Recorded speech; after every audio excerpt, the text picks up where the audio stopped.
ঢাকা শহরে যত AI camera বসানো হয়েছে সব নাকি বুঝেন নাই, মানে চোরে নাকি সব খুইলে নিয়ে গেছে। আজকে 2 দিন যাবত এইরকম একটা নিউজ সোশ্যাল মিডিয়ার মধ্যে ঘুরপাক খাচ্ছে। কেউ কেউ বলতেছে ঢাকা ব্যস্ত শহরে লক্ষ লক্ষ কোটি টাকা খরচ করে যে এআই ক্যামেরা বসানো হয়েছে চোরে নাকি সেগুলি খুলে নিয়ে গেছে। আহারে কি কোন?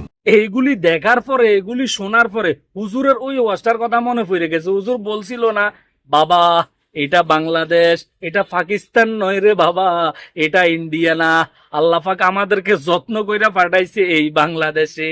যাই হোক, অবশেষে জানা গেল এআই ক্যামেরা চুরি হয় নাই। এ তারগুলি যে দেখতেছেন, ট্রাফিক রেসে দাঁড়াইয়া সিগন্যাল দে, লাল নীল সবুজের একটা বাতি জ্বলে না, জ্বরের সাথে ওই বাতিগুলি নাকি পড়ে গেছে, এখনো পর্যন্ত সেইগুলি লাগানো হয় নাই।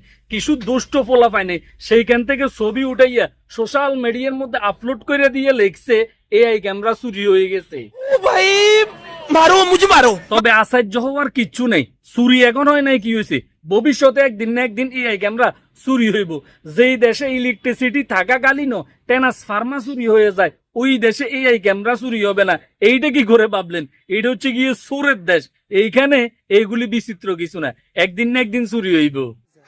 যাই হোক, এই পর্যন্ত এআই ক্যামেরা চুরি নিয়ে সোশ্যাল মিডিয়ার মধ্যে যত ভিডিও, যত ফটো দেখেছেন সবগুলি মিথ্যা, সবগুলি বানোয়াট। আল্লাহ পাক প্রত্যেককে হেদায়েত করুক, এআই ক্যামেরা কেউ যাইতো না চুরি করে। এআই ক্যামেরা চুরি করলে আপনার ভিডিও সহকারে চলে যাবে ওই ট্রাফিক পুলিশের হেড অফিসে, আপনি ছাড় পাবেন না, ধরা পেয়ে যাবেন। তো সব ভালো থাকেন, সুস্থ থাকেন, আল্লাহ হাফেজ।